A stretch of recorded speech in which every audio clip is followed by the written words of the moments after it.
Ang mga Tsino ay naggiling ng kawayan upang maging pulbos dahil ito ay isang masaganang, kapaligiran-friendly na mapagkukunan na may mataas na halaga ng ekonomiya.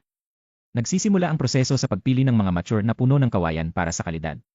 Pagkatapos, ang kawayan ay inilalagay sa conveyor belt at inilipat sa gilingang pinepedalan, kung saan ito ay tinadtad sa maliliit na piraso.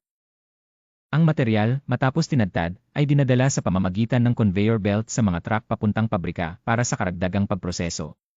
Dito, ang pinong tinadtad na kawayan ay giniling sa pulbos, isang mahalagang hilaw na material sa maraming industriya.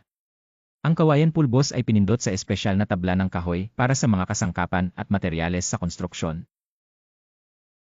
Ang mga tabla ng kahoy ay nakakompres at naproseso sa mataas na temperatura upang madagdagan ang tibay at alisin ang impurities. Pagkatapos ng paglamig, ang kawayan pulbos ay naging mataas na kalidad na kawayan uling.